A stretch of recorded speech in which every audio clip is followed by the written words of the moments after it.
ഏകദേശം 43 മണിക്കൂറുകൾ. പക്ഷേ മൂന്നാം നാളായി കേട്ടോ. ആഗ്ര ക്യാൻറ്റ് റെയിൽവേ സ്റ്റേഷനിലേക്ക് എത്തി. അവിടുന്ന് നേരെ റൂമിൽ പോയി ഫ്രഷായി ആദ്യത്തെ ഡെസ്റ്റിനേഷനിലേക്ക് ഉള്ള യാത്ര ആരംഭിച്ചു. എവിടേക്കാണെന്നല്ലേ? താജ്മഹലിലേക്ക്.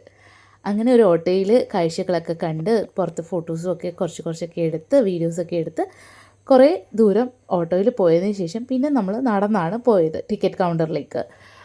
ബാക്കിലെ ഗേറ്റിലേക്കാണ് പോയത്. എനിക്ക് കറക്റ്റായിട്ട് ഗേറ്റ് നമ്പർ ഒന്നും അറിയില്ല. 4 സൈഡിലും ഗേറ്റ് ഉണ്ട്, ടിക്കറ്റ് കൗണ്ടേഴ്സും ഉണ്ട്.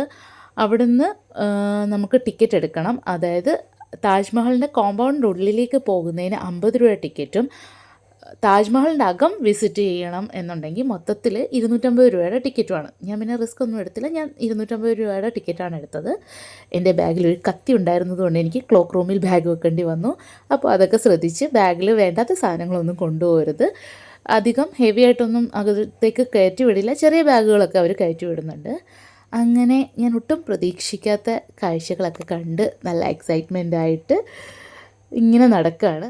കുറച്ചങ്ങോട്ട് ചെന്ന് കഴിയുമ്പോഴാണ് ഇത് വെറും ഒരു വാതിലാണ്, കവാടം മാത്രമാണ്. അതിൻ്റെ തന്നെ ആ ഒരു കളർ കോമ്പിനേഷൻ ഭയങ്കര രസമായിരുന്നു. ആ പച്ചപ്പും പിന്നെ ആ ചെങ്കലും അതിൻ്റെ ഇടയിലുള്ള ക്രീമും എല്ലാം കൂടി നല്ല രസമായിരുന്നു. ഈ ആർക്കിടെക്ചർ എന്നൊക്കെ പറയുന്നത് വെറുതെ ഒന്നുമല്ല, അടിപൊളിയാണ് കേട്ടോ കാണാൻ. അപ്പം നമ്മൾ നേരിട്ട് കാണുമ്പം ആ ഒരു കൊത്തുപണികളായിക്കോട്ടെ നല്ല രസമായിരുന്നു. അങ്ങനെ കാഴ്ചകളൊക്കെ കണ്ട് ഒരു മായാലോകത്തെത്തിയൊരു ഫീല് തന്നെയായിരുന്നു. അങ്ങനെ നടന്ന് ആ ഒരു മഹാ അത്ഭുതം കൺമുന്നിലേക്ക് തെളിഞ്ഞു വന്നു. ശരിക്കും പറഞ്ഞാൽ എനിക്ക് അത് കാണാൻ പറ്റിയത് കുറച്ച് ദൂരെ ആൾക്കാരെയൊക്കെ മാറ്റി അങ്ങ് എത്തിയതിന് ശേഷമാണ്. ക്യാമറ കുറച്ച് ഹൈറ്റിൽ പിടിച്ചതുകൊണ്ട് ഈ വീഡിയോസിൽ അതിൻ്റെ വ്യൂ നിങ്ങൾക്ക് ഫുള്ളായിട്ട് കിട്ടും. പക്ഷേ ഞാൻ കുറേ മുമ്പിൽ എത്തിയതിന് ശേഷമാണ് ആ ഫുൾ വ്യൂ കാണുന്നത്. അത്യാവശ്യം നല്ല തിരക്കുണ്ടായിരുന്നു. പിന്നെ കുറേ ഫോട്ടോ പോയിൻറ്റുകളുണ്ട്.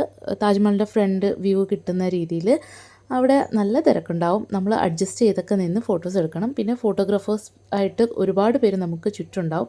അതായത് ഫോണിലെടുക്കുന്നവരുടെ പേഴ്സണൽ അല്ലാതെ ഫോട്ടോഗ്രാഫേഴ്സ് അവിടെയുണ്ട്. അവർ വന്ന് നമ്മളോട് ഫോട്ടോ ഒക്കെ എടുത്ത് തരണോ വേണോ എന്നൊക്കെ ചോദിക്കും. അതൊക്കെ നമ്മുടെ ഇഷ്ടമാണ്. ഞാൻ ഫോണിൽ തന്നെയാണ് എല്ലാ ഫോട്ടോസും വീഡിയോസും എടുത്തത്. തിരക്കില്ലാത്ത സ്ഥലം നോക്കി വീഡിയോസും ഫോട്ടോസും എടുക്കുക എന്നുള്ളത് നമ്മുടെ മിടുക്കാണ്. അപ്പോൾ ഇത്രയേ ഉള്ളൂ. അത്യാവശ്യം നല്ല രീതിയിൽ എനിക്ക് ഫോട്ടോസും വീഡിയോസൊക്കെ കിട്ടിയായിരുന്നു. മാക്സിമം എടുത്തു കൂട്ടിയെന്ന് തന്നെ പറയാം. അപ്പോൾ ഈ വീഡിയോയിൽ ഇത്രയേ ഉള്ളൂ. ബാക്കി വിശേഷങ്ങൾ അടുത്ത വീഡിയോയിൽ.